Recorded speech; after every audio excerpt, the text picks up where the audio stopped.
I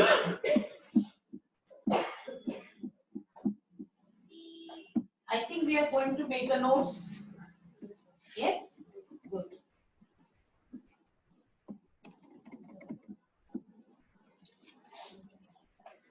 Good afternoon, everyone. Good afternoon. Today I'm telling you about the Constitution. That is, what is the meaning of Constitution? Why do we need a Constitution?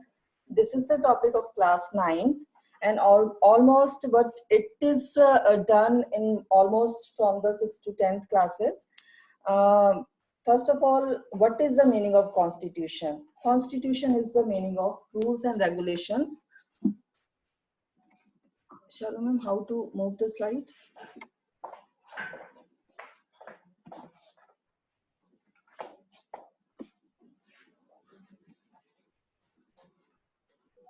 Yes.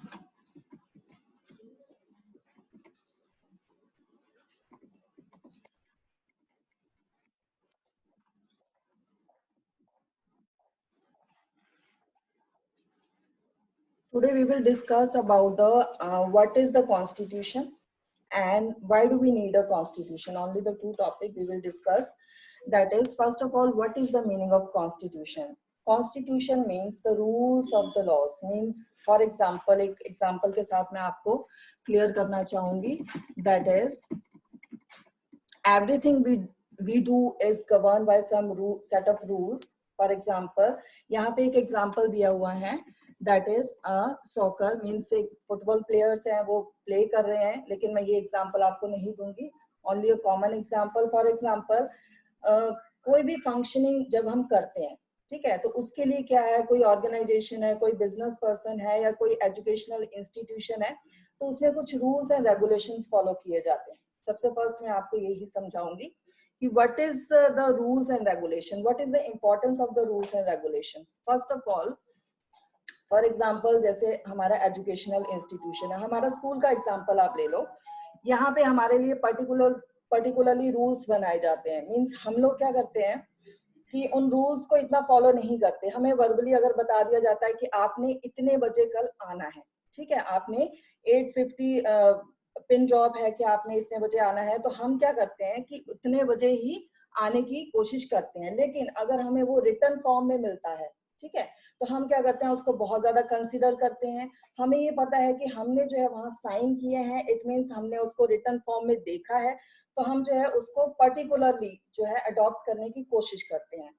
Similarly अगर हम constitution की बात करें, अगर all over India की अगर हम बात करें, यहाँ पे एक एग्जांपल दिया है, जैसे सॉकर का फुटबॉल प्लेयर है, प्ले कर रहे हैं, तो उसमें एक रेफरी है, ठीक है, अगर जो है रूल्स को कोई फॉलो नहीं कर रहा है कोई भी प्लेयर, तो उसको जो है बाहर निकाल दिया जाता है. तो इट मीन्स कि कोई भी फंक्शनिंग के लिए, चाहे हमारी कंट्री है, चाहे हमारा कोई ऑर्गेनाइजेशन है, चाहे हमारा एजुकेशनल इंस्टीट्यूशन है, जो भी, चाहे हमारा होम है, ठीक है, घर पे भी हम रूल्स रेगुलेशंस फॉलो करते हैं. तो कहने का मीनिंग है कि हमें ये पता होना चाहिए कौन से हमारे लिए रूल्स बनाए गए हैं, कौन से हमने फॉलो करने हैं. लेकिन अगर हम अपनी कंट्री की बात करते हैं, हमें नहीं पता, हम अवेयर ही नहीं होते कि हमारे कॉन्स्टिट्यूशन में क्या लिखा है, ठीक है. तो it is a book of law. Constitution is the book of law that is follow by the government to govern the people, ठीक है. मीन्स कि पीपल को किस तरीके से रूल आउट करना है, या गवर्नमेंट ने किस तरीके से अपने आप को रूल आउट करवाना है या करना है, कि कौन सी जो है पॉलिसीज लेकर आएंगे, कौन से वो रूल्स लेकर आएंगे, उन सब रूल्स रेगुलेशंस को किस तरीके से फॉलो अप किया जाता है. तो इसमें जो है, जो हमारी कॉन्स्टिट्यूशन है, that is the book of law, ठीक है, कि जिसमें जो है हमारे जो है फंडामेंटल राइट्स मेंशन होते हैं, हमारी जो है फंडामेंटल ड्यूटीज मेंशन होती है. Fundamental rights in the sense, अगर हम एक एग्जांपल लें, एक फंडामेंटल लें, जैसे राइट टू इक्वालिटी है, कि ऑल पीपल्स आर इक्वल, कि सभी लोग बराबर हैं. तो कहने का मीनिंग, तो हम कॉमनली ऐसे थोड़ी बोलेंगे कि हम लोग ऑल पीपल्स आर इक्वल. तो कॉन्स्टिट्यूशन के अगर पॉइंट ऑफ व्यू से देखा जाए कि हमारी गवर्नमेंट क्या कहती है, कि जैसे हमारी गवर्नमेंट है democratic type of government, parliamentary form of government, जहाँ पे हम लोग अपना लीडर इलेक्ट करते हैं थ्रू देयर वोट्स, मीन्स अपनी वोट्स देते हैं, वोट्स के थ्रू हम अपना लीडर इलेक्ट करते हैं. तो this is the democratic government, कि हमारा राइट है कि हम अपनी गवर्नमेंट को जो है सेलेक्ट करें। तो उस केस में क्या होता है कि हमारा लीडर जब आता है तो वो हमारे लिए क्या रूल्स रेगुलेशंस बनाएगा, हमारी मींस पूरी कंट्री के लिए किस तरीके से फॉलो अप करेगा। तो कहने का मीनिंग है कि इसमें जो है गवर्नमेंट जब काम करती है तो वो डिफरेंट डिफरेंट जो है अपने ऑर्गन्स को डिवाइड करती है। फॉर एग्जांपल लेजिस्लेचर, ठीक है, नेक्स्ट पेज में, some rules that are made by the legislature. Legislature include the Lok Sabha and the Rajya Sabha. अब लोक सभा जो है वहाँ जो member of parliament, parliamentary form of government होती है, तो वहाँ पे जो मेंबर होते हैं वो हम लोग इलेक्ट करते हैं, ठीक है, तो वो क्या है पार्लियामेंट के मेंबर बनते हैं। एंड आफ्टर दैट जो लेजिस्लेचर होता है उसमें क्या होता है कि रूल्स बनते हैं, frame the rules. After that 3 type of organs होते हैं, that is the legislature, executive and the judiciary system. Government in 3 organs के बिहाफ के ऊपर काम करती है।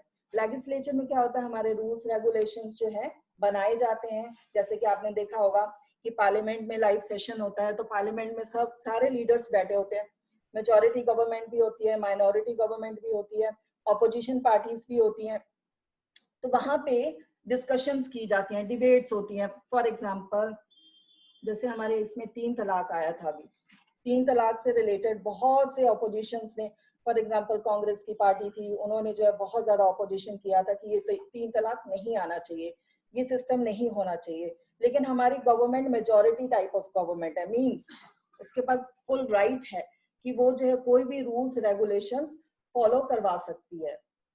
तो उस केस में क्या हुआ कि वहां रूल्स रेगुलेशंस बना, हमारा वो पास ऑन हुआ, ठीक है, 3 तलाक, और इम्प्लीमेंट भी हुआ, एग्जीक्यूट भी हुआ। अब एग्जीक्यूट कौन करता है, राज्यसभा, ठीक है, वो क्या करेगी, पास ऑन करेगी, उसका मेंबर होता है प्रेसिडेंट, साइन करेंगे। आफ्टर दैट जुडिशरी सिस्टम आ जाता है कि उसको कैसे इम्प्लीमेंट करना है। अगर बाई चांस किया जाता है तो कोई प्रॉब्लम तो नहीं आ रही है, कि कई बार क्या होता है कि लोग सड़कों पे आ जाते हैं, बहुत ज्यादा प्रॉब्लम क्रिएट कर देते हैं, तो वो चीजें आ जाती हैं। तो कहने का मीनिंग है कि जो laws have been the glue that has kept a society together, ठीक है, कि हम लोगों को जो हमारे लिए लॉस बनाए जाते हैं, हम लोगों को इकट्ठा जोड़ कर रखते हैं। वो मीन्स हमें पता है कि हमारे लिए ये लॉस बने हैं तो हमने उसको ही फॉलो करना है, हमारे क्या राइट्स हैं, हमारी क्या ड्यूटी है। जैसे राइट टू इक्वालिटी मैंने आपको बताया था कि फॉर एग्जाम्पल 2 पर्सन है, बहुत ज्यादा फाइट कर रहे हैं, एक मुस्लिम है एक हिंदू है, बहुत ज्यादा फाइट कर रहे हैं। आफ्टर दैट वो पुलिस वहां पे जाते हैं, इंस्पेक्टर के पास जाते हैं, कहते हैं कि ऐसे ऐसे जो है हमारे साथ ये प्रॉब्लम हो गई। तो पुलिस इंस्पेक्टर क्या करता है, तो वहां पे जो है वो ये तो नहीं कहता कि आप जो हिंदू हो आप मुस्लिम हो, इक्वल है सारे, ठीक है, हमारे लॉस में लिखा हुआ है, हमारे कॉन्स्टिट्यूशन में लिखा हुआ ऑल आर इक्वल, चाहे वो किसी भी कास्ट का हो, चाहे वो किसी भी रिलीजन का हो, चाहे वो किसी भी जेंडर का हो। कहने का meaning all peoples are equal. तो मीन्स हमें पता है कि हमारा राइट है कि हम वहां पे जाएंगे, हमारे साथ इक्वल बिहेव होगा। लेकिन क्या आप इस चीज से सहमत है कि आजकल जो सर्कमस्टांसेस चल रहे हैं कि हम इतना ज्यादा डेमोक्रेसी को फॉलो कर रहे हैं कि नहीं कर रहे? आपको लगता है ऐसा कि आजकल के जो अभी सर्कमस्टांसेस हम देख रहे हैं, जैसे हाथरस केस हुआ था, ठीक है, फिर हमारा ये किसान आंदोलन हुआ था, तो उस केस में आपको लगता है कि हम डेमोक्रेसी को इतना फॉलो कर रहे हैं, मतलब रूल्स रेगुलेशंस को फॉलो किया जा रहा है? हमारी पॉलिटिकल पार्टीज, हम रूल्स रेगुलेशंस क्यों बनाते हैं? रूल्स रेगुलेशंस हम इसलिए बनाते हैं कि जो हमारी पॉलिटिकल पार्टीज है वो भी फॉलो करे, वो अपनी पावर का मिस यूज बिल्कुल ना करे, ठीक है। यही हमारी why do we need a constitution, this is the answer, कि हमें अपने कॉन्स्टिट्यूशन की जरूरत इसीलिए है, रूल्स एंड रेगुलेशंस की जरूरत इसीलिए है कि जो हमारी गवर्नमेंट भी है वो भी अपनी पावर का मिसयूज बिल्कुल ना करे, ठीक है। तो इस केस में क्या हो रहा है, हमारे इंडिया में जो अभी जो सर्कमस्टांसेस चल रहे हैं उस केस में क्या हो रहा है कि जो हमारी कांग्रेस पार्टी है एक तरीके की वो अपोजिशन में भी नहीं आती है, ठीक है, अपोजिशन में भी नहीं आती है, लेकिन उसकी ये मेन मोटिव यही रहता है कि सेंट्रल गवर्नमेंट है उसको किस तरीके से डीमोरलाइज करूं, किस तरीके से जो है उसकी इमेज खराब की जाए, लेकिन वो कर नहीं पाती है। लेकिन ये कि वायलेंस क्रिएट होती है, इससे क्या होता है, जो लोगों का माइंडसेट होता है उसको चेंज करने की कोशिश की जाती है। तो ये है कि रूल्स रेगुलेशन जो है अगर हम अभी की अगर सिचुएशन देखें तो कोई फॉलो नहीं करता, लेकिन हमें ये पता है कि हमारे ये राइट्स हैं, हमारी ये फंडामेंटल राइट्स है, ठीक है। राइट टू एक्सप्लॉयटेशन, अगर हमारे साथ कोई एक्सप्लॉयटेशन हो रही है तो हम जो है उसके अगेंस्ट आवाज उठा सकते हैं। तो ये these are the different examples कि जहाँ पे हम क्रिटिसाइज भी कर सकते हैं, ठीक है। क्रिटिसाइज भी कर सकते हैं कि हमारी जो है ये रूल्स रेगुलेशंस है, इसको फॉलो नहीं किया जा रहा, तो क्या प्रॉब्लम है। जैसे कि फ्रीडम टू प्रेस है, ये भी है कि हमारी इंडिया में, हमारी इंडिया डेमोक्रेटिक गवर्नमेंट है, तो इसमें जो है प्रेस की भी फ्रीडम है। लेकिन ऐसा हो तो नहीं रहा, आपने देखा होगा कि कई न्यूज चैनल्स हैं उनको अरेस्ट किया जा रहा है, लेकिन ये कि जितने भी लीडर हैं वो यही कह रहे हैं कि नहीं, कि फ्रीडम होनी चाहिए। मीन्स सबको जो है जर्नलिस्ट को अपनी बात रखने का मौका मिलना चाहिए, हमें अपनी बात सुनने का मौका मिलना चाहिए, हमें जो है न्यूज मिलनी चाहिए। तो कहने का मीनिंग डेमोक्रेसी को इतना ज्यादा अभी फॉलो नहीं किया जाता, लेकिन पर्टिकुलर रूल्स रेगुलेशंस हैं जो हम फॉलो करते हैं। तो it is a book of law जिसमें जो है फंडामेंटल राइट्स, फंडामेंटल ड्यूटीज, ये सब मेंशन होता है। तो अगर हम जनरल वे में कहें तो constitution is the supreme law for the land, it is the supreme law, ठीक है। कि ये हमारे पास एक सबसे बड़ा लॉ है, ठीक है। तो उसको जो है हम फॉलो करते हैं, उसमें जो जितनी भी जो है हमें रूल्स रेगुलेशंस दिए होते हैं और भी टर्म्स एंड कंडीशन बहुत ज्यादा दिए होते हैं, उनको हम फॉलो करते हैं, ताकि कॉन्स्टिट्यूशन जो है गवर्नमेंट और लोगों के बीच में रिलेशन एस्टेब्लिश करता है, ठीक है। तो constitution is concerned with the two main aspects, that is the relation between the different level of the government. Different level of the government means central government, state government and the local government. देखो हमारा India जो है federal type of government है, means हमारा India बहुत vast है, इतना vast है कि जो है सेंट्रल गवर्नमेंट दिल्ली में बैठ के सारी स्टेट्स को जो है लुक आफ्टर नहीं कर सकती। तो उसके लिए जो है हमारी इंडिया को फेडरल टाइप ऑफ गवर्नमेंट बोला जाता है, मल्टी पार्टी सिस्टम है यहाँ पे, ठीक है। तो जैसे हमारा जो है, आप दिल्ली की अगर बात करो तो वहां पे आप है, ठीक है। आप पंजाब की बात करो तो वहां कांग्रेस की गवर्नमेंट है। तो मोस्टली अगर मेजोरिटी की बात करें तो हमारी बीजेपी गवर्नमेंट है। तो उस केस में जो है, जो different level of the government, मतलब कि इसको भी कोऑर्डिनेशन मिलता है, and between the government and the citizen, हमारे बीच में और गवर्नमेंट के बीच में जो है एक तरीके के ये एस्पेक्ट हमारे कॉन्स्टिट्यूशन कवर अप करता है। अगर हम पास्ट की अगर हम बात करें, अगर हम पास्ट की अगर बात करें, मीन्स अगर हिस्ट्री में अगर हम जाएं तो उसमें आपको पता है कि हमारे ऊपर रूल आउट किसने किया था, इंग्लैंड ने किया था, ठीक है। तो इंग्लैंड ने किया था, उस वक्त जो थी कौन सी गवर्नमेंट चलती थी, मतलब 3 टाइप ऑफ गवर्नमेंट थी। मतलब आप 17th सेंचुरी की बात करेंगे, मतलब 1650 या 18th सेंचुरी की 1750 55 अराउंड, ठीक है। तो ये मतलब कि सेंचुरीज ऐसे मतलब कि कैलकुलेट करते हैं ईयर्स को।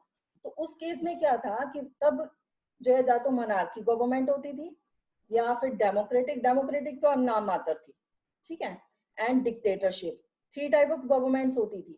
तो उस केस में क्या था कि जब इंग्लैंड ने हमारे पे रूल आउट किया तो उस केस में जो था एक तरीके का आप एक कॉलोनियल रूल था हमारे ऊपर, हमें कॉलोनी बना के रखा हुआ था।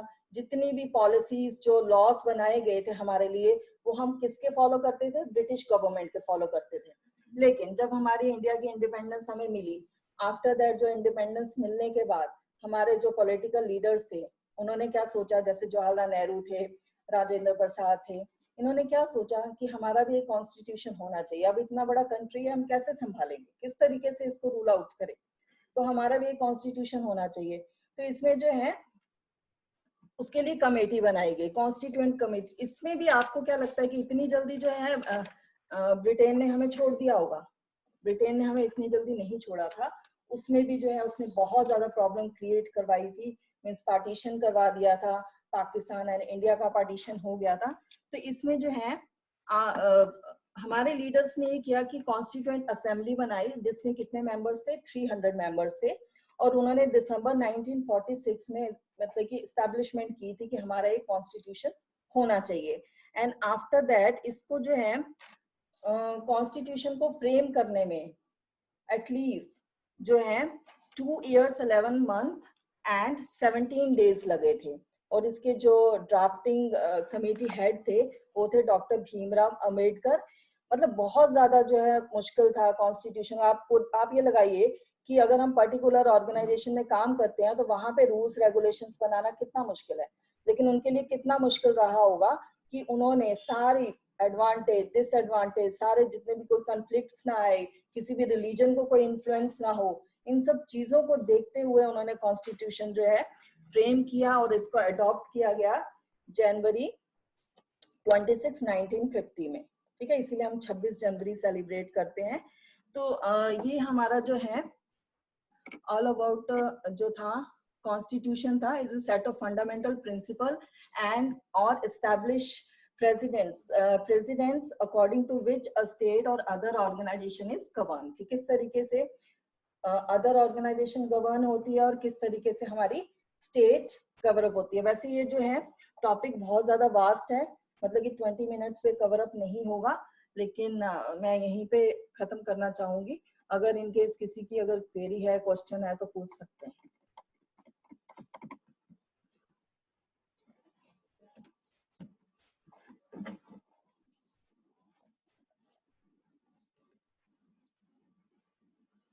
मीन्स अगर आप कंक्लूजन अगर हम निकाले तो ये है, these are the different rules जो हम फॉलो करते हैं, हमारी गवर्नमेंट फॉलो करती है, हम फॉलो करते हैं। हमें अपने फंडामेंटल राइट्स पता है, हमें अपनी फंडामेंटल ड्यूटीज पता है, कि हम जो है बहुत ज्यादा अवेयर रहते हैं कि कॉमन पीपल, जैसे कि 6 to 10 क्लास है, 6th क्लास के बच्चे what is the constitution, but only this is the meaning of, कि ये वो समझते हैं कि कॉन्स्टिट्यूशन क्या है। आफ्टर द 7th में कि फंडामेंटल ड्यूटीज क्या है, 8th में इसको और ज्यादा इलेबोरेट किया जाता है, 9th में जो है why do we need a constitution आ जाता है, 10th में जो है गवर्नमेंट्स आ जाती हैं। ये सारा एक जो है ऑर्डर बनता है।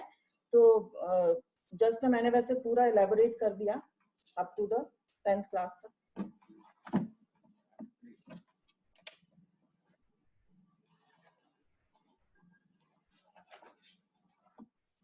किसी को डाउट है पूछ सकते हैं, कोई क्वेश्चन?